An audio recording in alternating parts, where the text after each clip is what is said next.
Anna Freud was the daughter of the founder of psychoanalysis, Sigmund Freud. She was born in Vienna in 1895, when her father's radical theories of sex and the mind were starting to make him famous across Europe. She became a schoolteacher and then a psychoanalyst, and pioneered the treatment of children, establishing clinics and nurseries for children who were war victims, survivors of the Holocaust, or just generally troubled by their lives. Perhaps most importantly for us, she is our finest guide to what we call defense mechanisms, which she described best in her 1936 book, The Ego and the Mechanisms of Defense. The book laid out for the first time the core idea that we instinctively try to protect our ego, our acceptable picture of who we are, with a variety of defenses.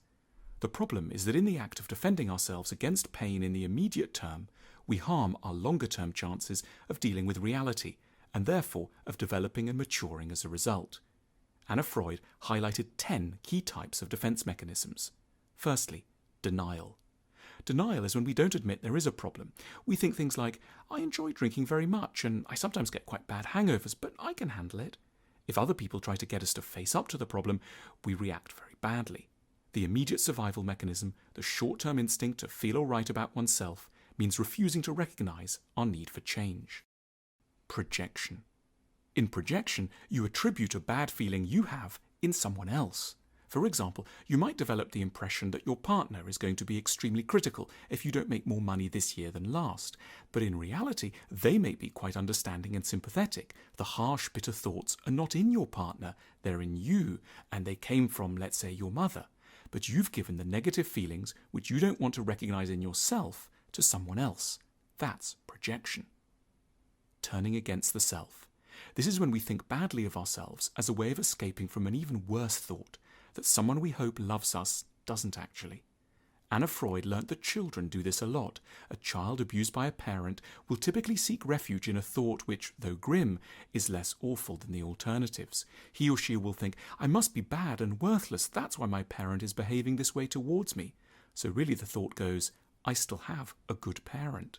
It's painful to think we're bad and worthless, of course, but for a fragile child especially, it can feel less catastrophic than the alternative, thinking we're in the hands of a parent who doesn't care. Sublimation. We sublimate when we redirect unacceptable thoughts or emotions, often about sex or violence, into higher and finer channels. Many artists, especially musicians, have used sublimation to turn negative life experiences like drug addiction, social ills, family problems, and so on, into popular and resonant works of art. Sublimation is still a defense mechanism, but it's one of the very best. Regression. Anna Freud believed that when things become tough, we often regress to a way of behaving that we practiced when we were younger.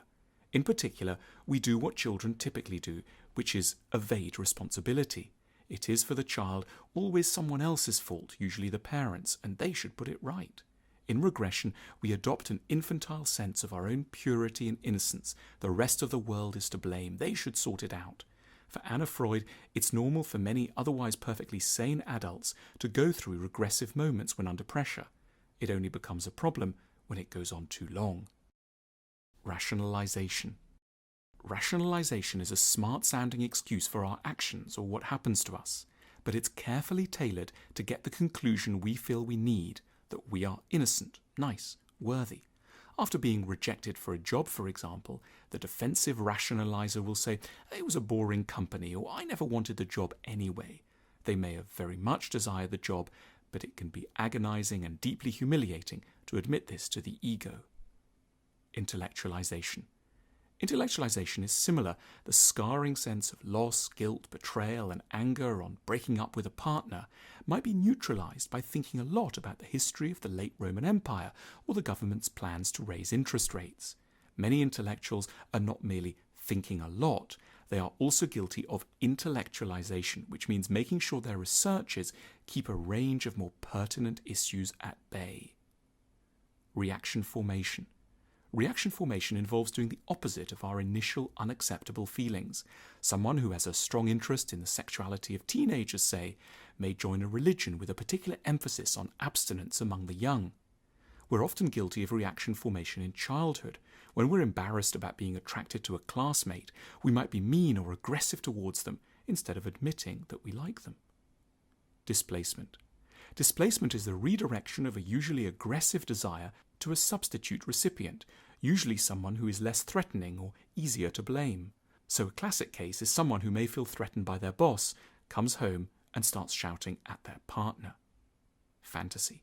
Fantasy avoids problems by imagining them away or disassociating oneself from reality, from daydreaming to reading literature to looking at porn. We use these moments to transport ourselves from the threatening world to find comfort in an elsewhere. Anna Freud's tone when writing about defense mechanisms is tender and generous. She knows these defenses are quite natural, but she also observes how many difficulties they bring in their wake. They hold back our careers, they're boring for others, and they hurt those who love us. Freud argued that most of us employ at least 5 of her defense mechanisms every day without being in any way aware of it. She wrote her great book as a way of helping us to see a little better what we're constantly doing, in the hope that we can in future be a little more mature and a little less, as we still say in unknowing tribute to her, defensive towards those around us.